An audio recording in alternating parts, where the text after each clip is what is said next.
Hey, continuing on with some other Kuiper's coaching concepts, controlling the run game.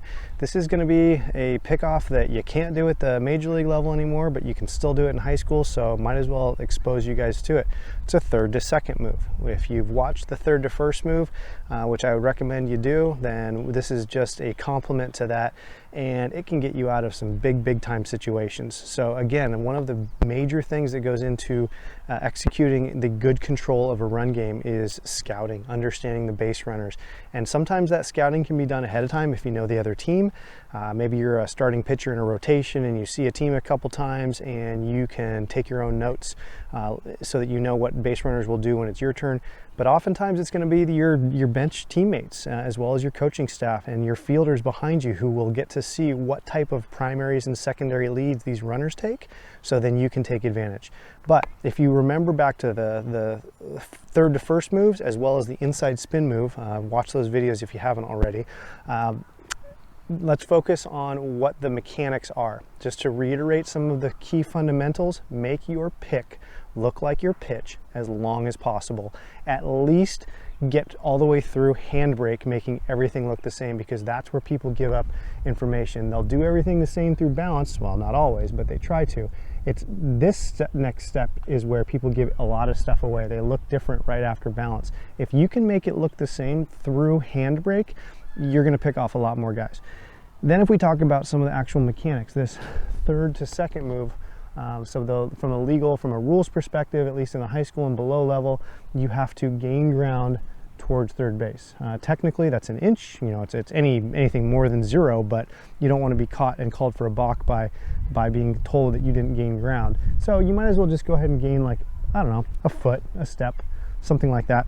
But as we go through the mechanics of it, lift down, and then as we gain ground, right, remember, make it look like a pitch. You're trying to sell this guy at second, remember. You're not trying to sell the guy at third. You're not trying to sell the guy at second that you're going to third. You're trying to sell the guy at second that you're delivering a pitch. So if we do it again, up, down. Now I've stepped towards third, and now it's a pivot. It's a replacement step and pivot. So I'm going to hop, step, and then turn and throw to second base. So if we do this in full speed, I'm set. Oh, hey, guess what? I'm pitching, but you couldn't tell because I'm trying to make it all look the same. Now we go, boom, and we got it. So if we can try to make the pitch and the pick look as close as possible, we'll be in a really good shape for that shortstop to come in behind. This is a timing play.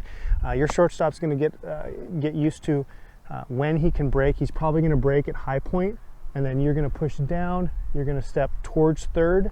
You're going to replace and throw. Really pretty straightforward. It's a really I seldomly used pick that I love. I absolutely love this pick, especially when you got the bases loaded, man on third and second with nobody out. I love it. Bases loaded, nobody out, and you can all of a sudden steal an out back there. You're going to get this guy, you're going to start running him towards third, then that runner on third isn't going to know what he's going to do, and you're going to be in this beautiful situation of being able to steal an out and quite possibly still be in a double play situation to get out of an inning. So you just took yourself from nobody out, bases loaded, to one out. Maybe you got a guy on first and third with one out, and you could get out of an inning with one good pitch. So I hope this is helpful. Take a look at it, and again, use some video and compare your pitch and your pick. Make it look as the same for as long as possible, and I can guarantee you that if you practice this, you're going to get some outs that you wouldn't normally have. So hope this is helpful. See you guys next time.